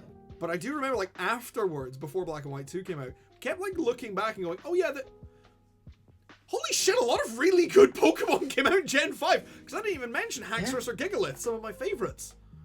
Absolutely. I will always love Levani, no matter how bad it is to train. Levani is appalling, but I know you love it. Yeah, because it's so like stylish. You like bugs. Yeah. You like kind and caring I do. Pokemon. Yeah, it's great. And also, you know, again, Scolopede's in there. Oh god, I forgot Scolipede. Although I'm not a big fan, Electros was pretty dominant, you know, in the grand, scheme of things. But also, and Bisharp was another punishment Pokemon. Yeah, Pawniard. Pawniard evolves into Bisharp at like level 54 or something. Like that, yeah. Yeah, like Gen 5 made a lot of decisions. And Hydreigon was the apex of, let's give you a little dude that you have to keep alive for fucking forever against the most dangerous fucking everything. Larvesta as well. And then we'll reward you at the very end. Yeah. And yeah, Hydreigon only kind of mitigated that by giving you its basic form at like level 45. Yeah, which was, God, it was so much, and even then it was such a pain in the arse to manage. Such a pain in the arse. So Hydreigon's a because again, your basic, but it pays off. Yeah. Now Dragon and Dark isn't a great typing, especially now that Fairy exists. But the special attack and the move pool on Hydreigon, if I remember correctly, is something to be truly feared. Yeah. Well, this was the thing, was you went in with a special attack of 125. It was the first pseudo-legendary to specialize in special attack. Yeah. Properly specialize in it. And your spread on everything else was, again, it doesn't look incredible on the surface. 105 attack, 90 defense, special defense, 98 speed, so you're only slightly slower than, your other pseudo-legendaries. Yeah. Much quicker than fucking Tyranitar, or Metagross. But, you're in at level fucking 64, and you open with just nothing but 85 power and above moves. Everything is powerful. You also get nasty plots, like, before you've evolved, you have nasty plot. So you've got moves to massively boost your special attack. And it just, it got huge damage capabilities immedately. And that was what it was for. It was just meant to be scary. Yeah. Also, just quickest side note ever. If you ever play a Pokemon fan game called Pokemon Insurgents, this is your nightmare. Because they gave it to Mega.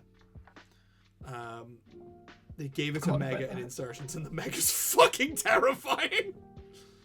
Because it has a natural multi-attack based on the number of heads it has. And it's Hydro style. It's fucking terrifying. Yeah. It's just a nightmare. Oh my god, it's so awesome. But yeah, Hydreigon I have mixed feelings towards because it's a ball ache to get, but it's an absolute fucking nightmare creature. Yeah. Dino evolves level 50. Dino evolves level 50. Zweilous evolves level 64. Yeah. Like, and you only get it at the end. So it felt a little bit like a sort of, where is this? Yeah. But it's a good call in a lot of teams. It will never not do what you need it to. Yeah, which is like, special beam cannon. Yeah, it will just wreck whatever shit you put it into, and it's That's fine. It's just a massive special attack beat stick. So for that, I think I want to put Hydreigon in B tier alongside Dragonite.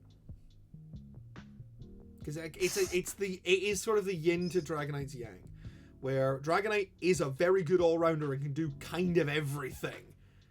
Hydreigon is way more focused and way more specialized, and it will just go right through you. I'm going to object really on 2 bases. Okay. Alright, now, we've already discussed that Hydreigon is just ridiculously powerful. It's literally the brutal Pokemon. Yeah. Its ability is Levitate, so it's got 2 immunities off the bat, and just fuck tons of power. But it takes too long to get. I really object to anything that gets its final evolution at level fucking 64. I think it is actually the highest evolving Pokemon there is. It might well be, honestly. I can't think of any off the top of my head that evolved that late. Aside from Hydreigon. It's the only example that comes to mind. That's why I want to put it below Metagross and Garchomp. But I also... Here's the bit I think where you and I might fall out. I really don't like Hydreigon's design. Really? I am not a fan of Tatty Hydra with a tank top, with a crop top and long sleeves. All right. I don't think that, particularly when you discover that like the heads are Hydreigon is only 5'11". Like, and as soon as you learn that it's only 5'11", and you look at its stubby little legs, and its chunky bottom, and its silly crop top, and its scaffy wings, and you're like, are you telling me this now feels more like a scarecrow than a monster? Are you telling me that Hydreigon will say it's 6'3" on its Tinder profile and say that its anthem is a Linkin Park song? Yes. You're not wrong. And you know what else?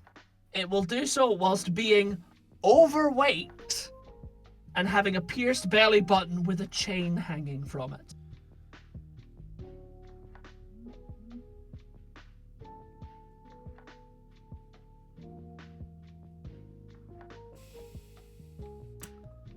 Tell me I'm wrong, I dare you.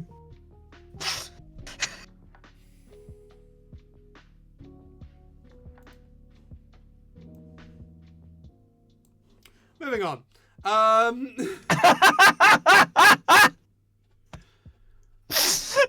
Moving on to Generation 6, where... Hey, we didn't agree!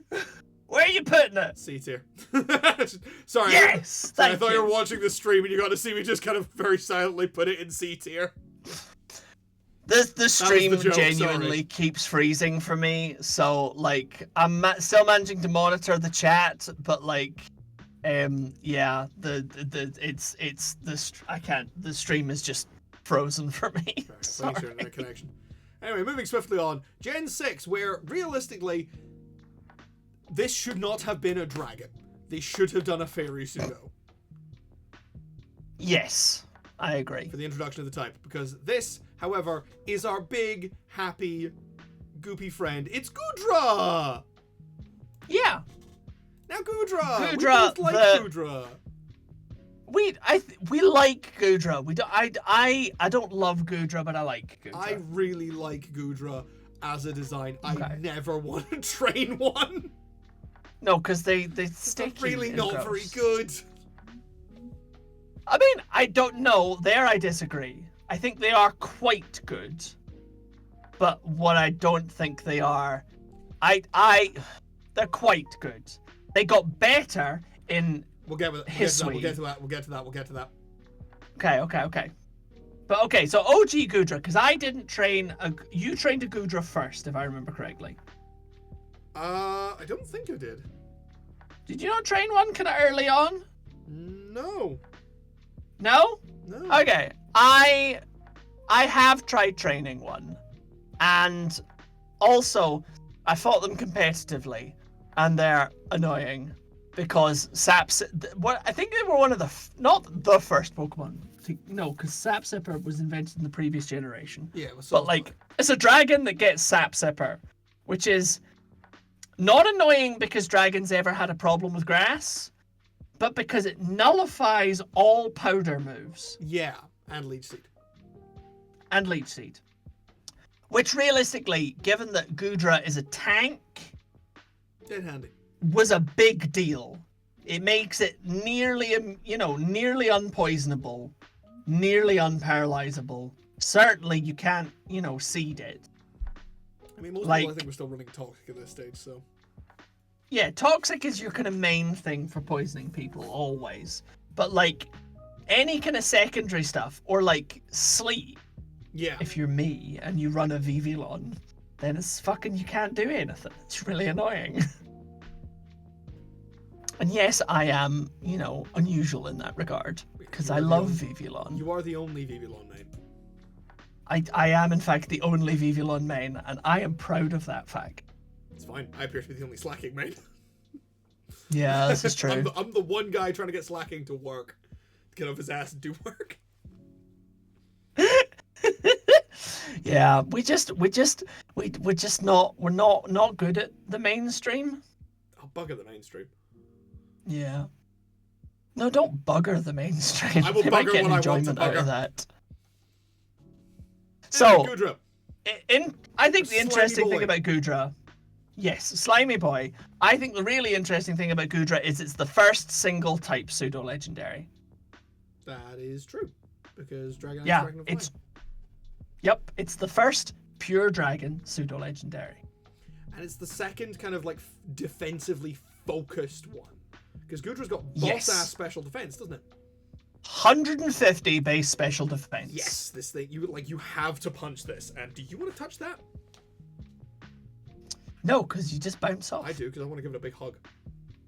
Yeah. Like Gudra is actually one of my favorite pseudo legendary in terms of design, because he's just so friendly.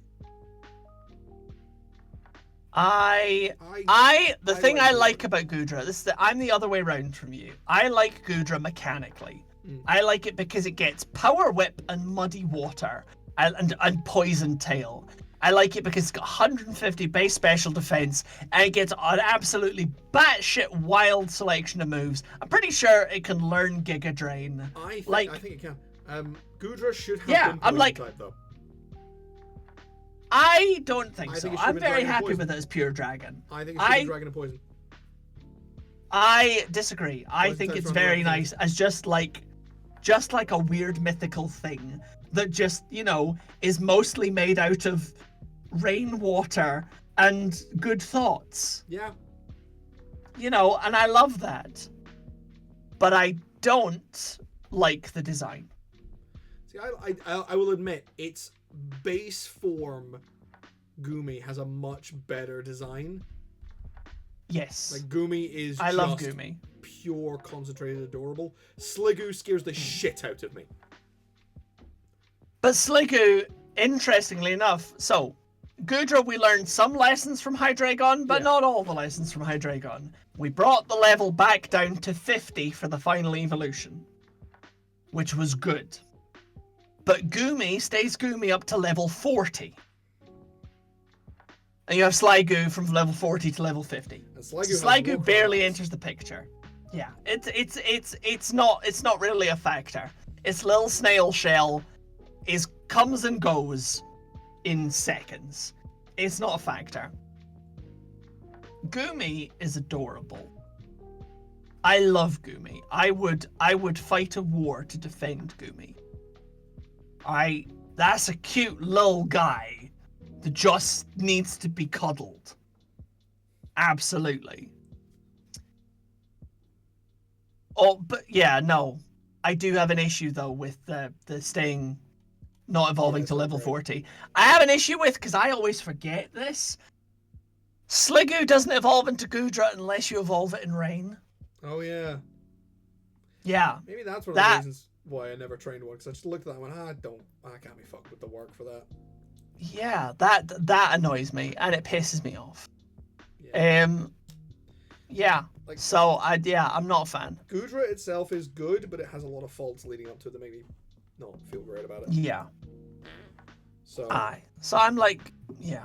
I don't feel comfortable putting Gudra on the same tier as Dragonite. No. But also, I think we got another C tier boy. I think it's another C tier boy. Yep.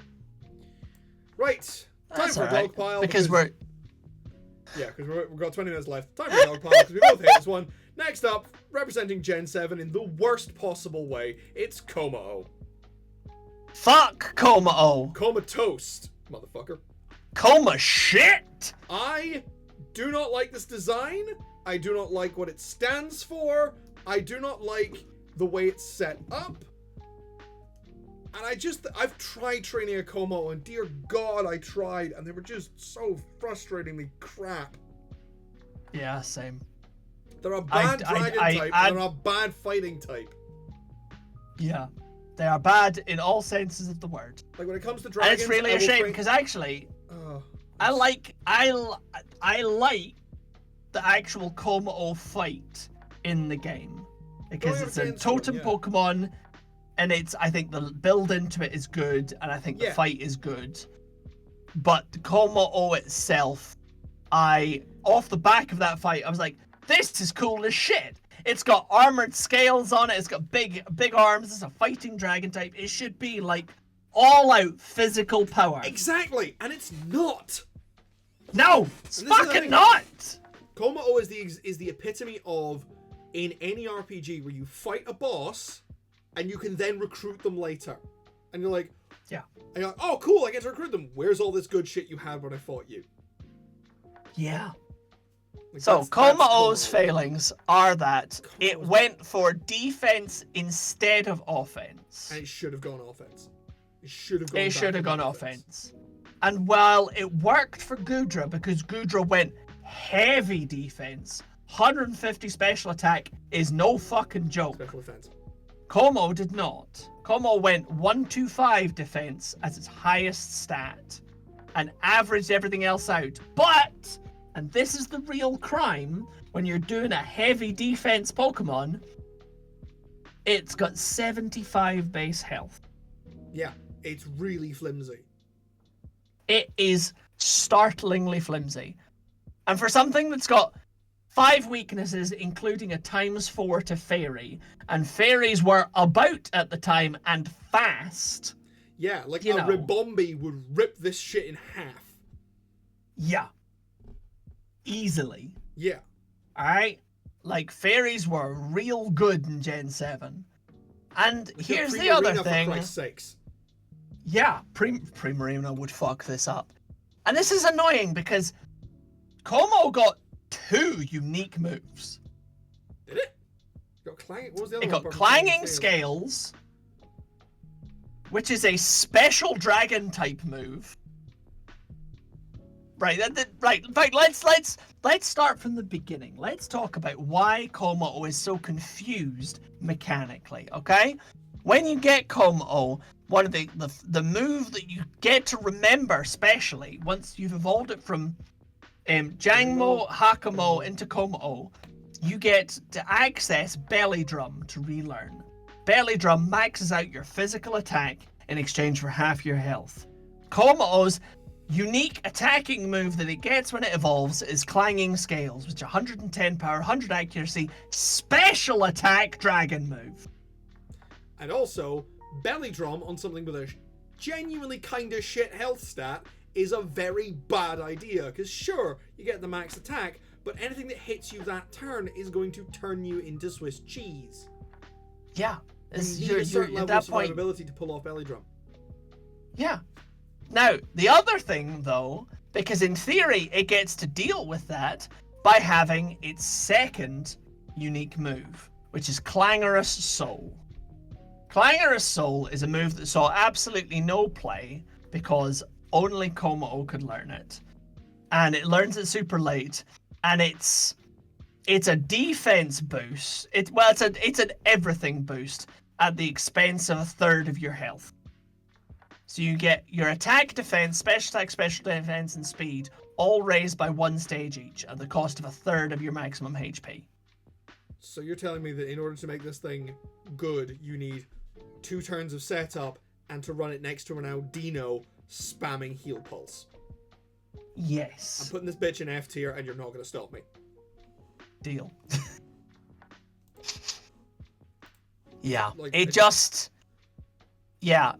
didn't. And also, it learns one fighting move, Which is Aura which Seer, is isn't it? close combat. Oh, close combat. Close combat. Which undoes all that good work you did in trying to build up its defense by sacrificing its health. Yeah. Somebody was just not paying attention when they made Kommo-o. Yeah, Here's the thing. it just... There is another Pitched Pokemon in out. Gen 7 that you do a lot of work for and pays off, and his name is Golisopod. Yeah, Golisopod's Fucking love hardcore. Golisopod. Anyway, we're going to move Golisopod's on, great. and we're going to go we're going to move on and sort of go back, because Gen 8 Yes. technically had 2 pseudo-legendaries. And one of Yes, them, from 2 different games. from 2 different games. We're going to do the first one, Hisuian Gudra, who is Gudra, Indeed. but better. Yep. And they did it by doing one thing that realistically pseudo-legendaries have been crying out for forever. They made it Steel and Dragon. Yeah. And I mean, it's so good. It makes so much Cannot sense. kill this thing. Cannot fucking kill this thing. Oh god, it's so good. Also in Legends Arceus where this appears, Rain is a little easier to come by in the right scenarios. So it's not the biggest pain in the arse to evolve, but also they shuffle the stats around a little bit. So where Gudra, who was running 150 special defense, 90 health, 80 speed, Hisuian Gudra, they were like, nah, speed is not important here. 60 speed, I don't need defense to be fast. 100. You know, up Yeah. from 70 to 100. Keep your attack at 100, your special attack at 110, keep your special defense at 150. We can drop HP down to 80 and we're probably going to be fine because we have a stat combo that has 9 resistances, only 2 weaknesses, 1 immunity. It's solid. Your only weaknesses are fighting and ground. Yeah. Like, it takes out the dragon weakness, which most of the rest of these have. Yeah. And it has a really good And move all- pool, if I remember correctly. Like, it gets shit like acid armor to boost its defense. It gets its own protect, doesn't it? It gets its own protect move called Shelter, which is great. Let me just pull that up again, remember exactly what I think that also stat boosts. I think it does. I think it's broken. Because that was around the side. That was Shelter around the time raises- where, yeah. Here we go. Shelter raises the user's defensive stats in addition to making opponents' moves less likely to hit the user. So so the field conditions in Legends Arceus are different. It gives you the obscured status, which basically is a temporary evasion increase, whilst also boosting your defensive stats massively and increases your action speed, which means that you get to go sooner the next turn because you made yourself harder to hit and more tanky. Yeah, Hisuian Gudra is a fucking boss. Yeah, in Gen 9 it just Makes raises so the much user's sense. defense by 2 stages, which sucks. But it's still a But, protect move, isn't it? Yeah, it's hardcore. That's good. Yeah, it's real fucking good. Yeah, man. I'm gonna put. So, yeah. So, I think Hisuian Gudra belongs in A tier. I'm torn. Because that's the thing, is Torn. it's everything about Gudra, but better. It doesn't have quite the same move pool. It doesn't have quite the same move pool, but it like doubles down on that defensive thing that it's going for and becomes a fucking plants itself and becomes a problem for your opponent. I mean, that is true. I'm just sad that I had to give up getting to use all of those fun grass type moves. Yeah. And it really specs into, steel instead, which is fine because now it's steel type and it gets iron tail and it's good. But yeah. Okay. I haven't got a good reason not to put it in A, because also the other thing, again, we were talking about I don't like Gudra's design. Hisuian Gudra solves that. Yeah. Because one of the issues we have with Gudra is the random appearance of the snail shell on Sliggoo. Yeah, that's I think where all It's of this totally Yeah, it's totally fucking random, and it disappears immediately. They went instead, well, let's do that. So Sliggoo is all shell, and then Gudra is the snail. Yeah. Is the snail dragon, and that makes a lot of sense for its original design. Is this a snail dragon? And it's got the big antenna, and it's all goopy. The design is far more harmonious in total. So I'm a big fan of it. Design, mechanically, typing. Okay, we'll put it in A. Yeah. Like, Hisuian Gudra kind of feels like what Gudra should have been. Yes, Like I'll give you that. It was someone going back and being like, let's fix this. Yeah. But now we're going to talk about your preferred pseudo-legendary of Gen 8. Because yeah, my pick for S tier, the S tier dragon. Dragapult. I love Dragapult. Dragapult so is fantastic, especially because it launches children at you. Yeah. And it's got a really... It attacks you with its children. And it has the same... it's the only other Pokemon that has the Dragon Ghost typing apart from Satan. Yeah. This and Satan. It's this and the Devil, or Dragon Ghost. Both of them make great childcare. Apparently so. Ballistic children.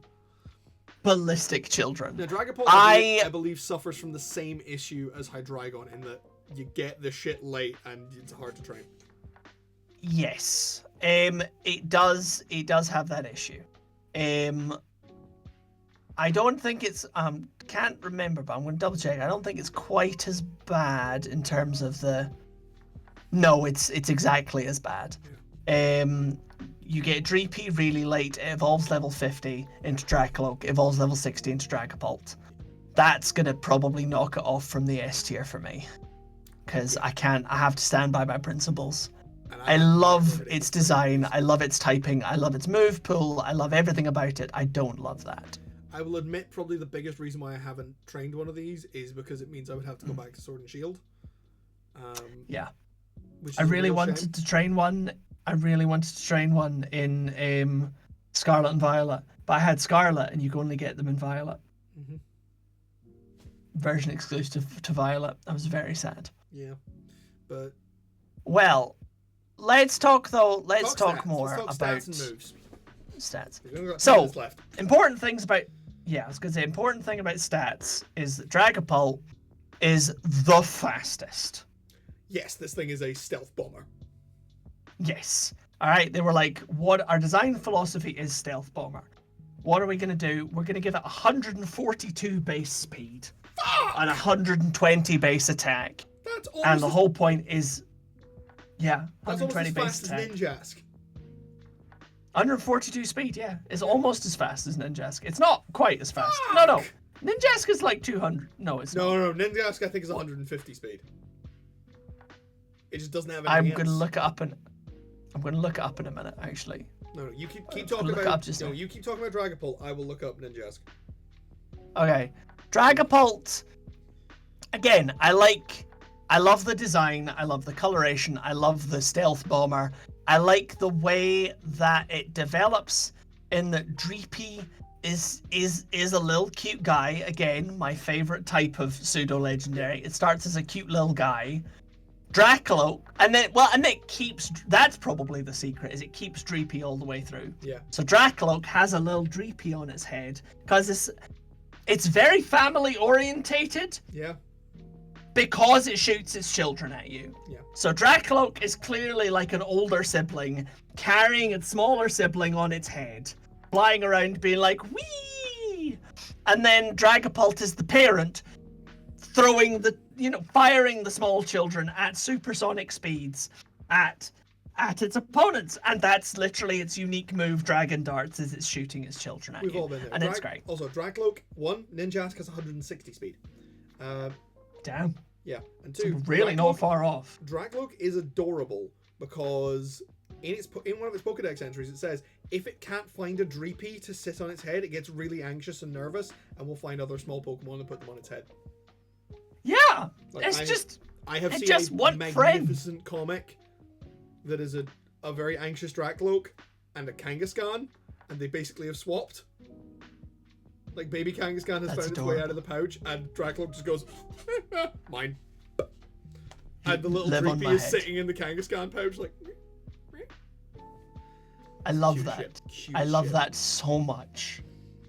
Um, And again, it's just like, yeah, it's just such a family orientated Pokemon. It's such a group of people together having the most fun by inflicting vast swathes of violence. yeah, Dragapult's design and its story come together really well. Like, it seems they really pushed the kind of the through line with the evolutions there. Like, they made it more cohesive than the previous ones. Absolutely, and I love that. Yeah. And again, like the typing is really on with the theme. The move pool is good. It's not stunning, but it is good. You know, Dragon Darts is a good move. You also get some fun bug moves. You get U-turn, you get Infestation, Dragon Breath, Dragon Rush, Phantom Force, Dragon Dance to really kind of up your stuff. It's good variation in terms of TMs available because it's got a good range of things it can learn. And I just really like Ghost Dragons. Yeah. So But yeah, I think that is blinding, brother. I love Dragapult primarily from a design perspective. I will admit. It's fantastic from a design perspective. Yeah, But and I mean mechanically it's good. But it's probably it's probably not an S tier. Because this is the thing. Like I said earlier, if we Drapion can't level put Garchomp in S tier, what will we? Because it nails the design. It doesn't necessarily as much nail the mechanics. Yeah. Whereas Garchomp did. So I want to put, but I also don't feel fine. Put that we should Garchomp in S tier. Put Dragapult in A tier. Damn. Hell yeah. So actually, does Dragapult belong in B tier? I don't know. I'm not. Here's the thing: is I don't have apart from its speed, I don't think it's necessarily outstanding enough. It's probably not. Like, as I much think as I just really love it, and I've got blinkers on. I think you do. So I think I do. Dragapult might be B tier. Yeah. It's the I think only that's thing in there probably apart from Dragonite. Yeah. Finally, and I'm gonna let you go completely wild on this one because I have very little to say. It is the most recent of the pseudo legendaries. It is Baxcalibur. Okay. I trained a Baxcalibur. I've talked about this, I think, in a previous stream. I trained a Baxcalibur in my absolutely sprinted through playthrough of Pokemon Scarlet. I like it. I think Thermal Exchange is a really good ability. It's not overpowered. It doesn't mean fire moves are useless against me, but it does mean as a dragon and ice type, I am not afraid of fire, which I like. Because that's, one of the problems for ice types has always been fire types. And I think it's good that because dragon has so many resistances, pairing it with ice really gives you really good. It balances you out really good. So you've got good abilities. Also, Ice Body if you want health recovery and snow. That gives you more options for being kind of a bit tankier. I don't like Baxcalibur's unique move, which is called Glaive Rush. Glaive Rush is not enough bang for it to justify its buck.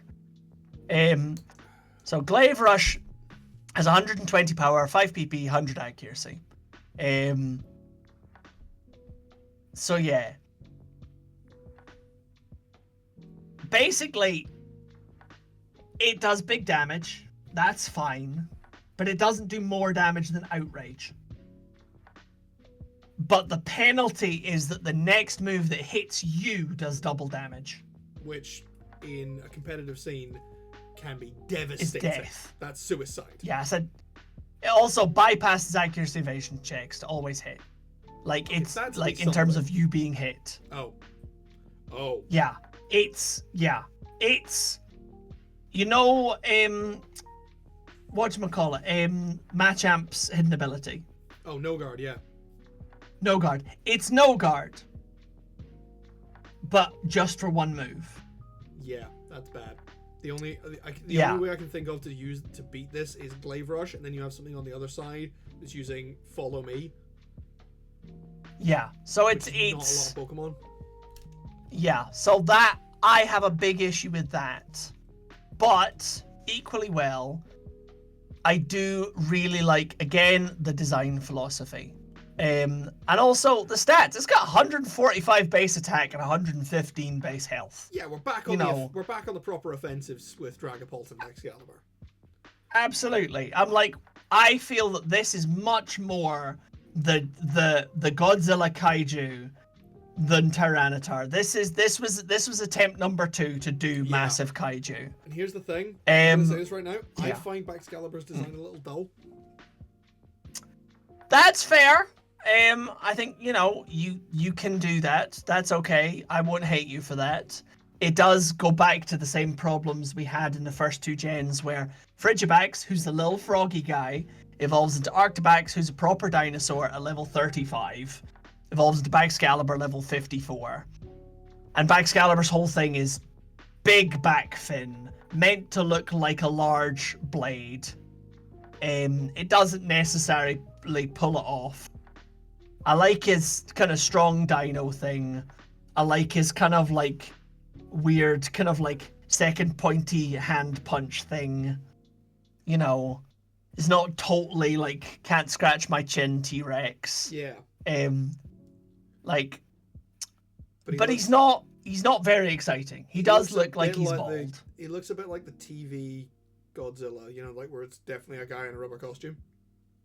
Yeah, definitely. There's definitely a bit of that. So it's not my favorite. I'm not gonna go to war to defend Baxcalibur.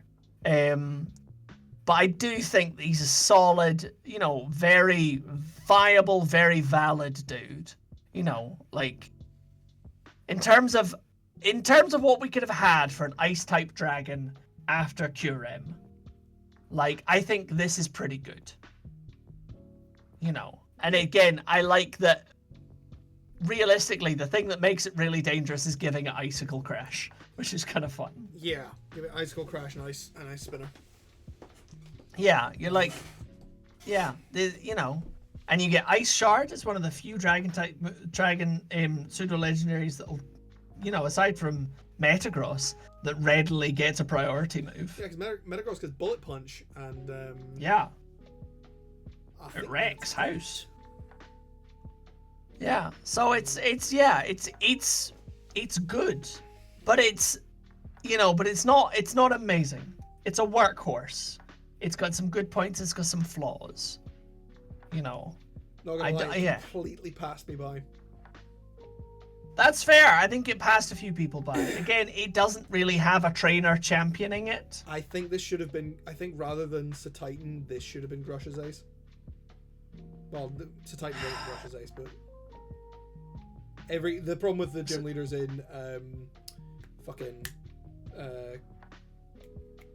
Scarlet Violet, Paldea.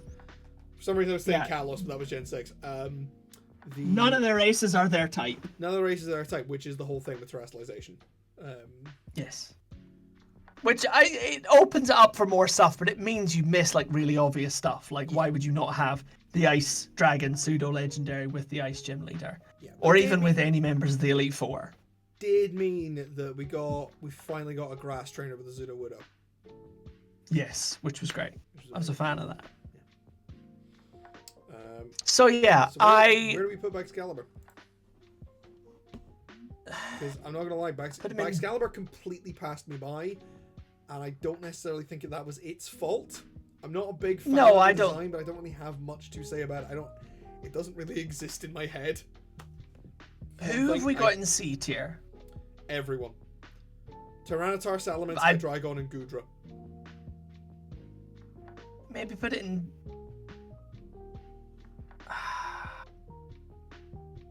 Again, it's probably C, or maybe it's D. I don't know. I think we'd have to vary things a little bit. I think if it's going to go in D, we might have to bump some other stuff into D as well. No, well, here's the thing: is Excalibur shoots itself in the foot with its main move being its main thing. Yes. And it is kind of made inconsequential by its own gen. I will give you that it gets ignored by its own gen, but I do think its ability and its general stats pull it up a lot. And also, its design is mid, but it's not bad. You know, I think Gudra, I actively dislike the design. Okay, so I think that puts this back up to C. Just for parity's sake, and we don't have time to redebate everything. Aye, this is true. It's now 3 minutes past 10. Yeah.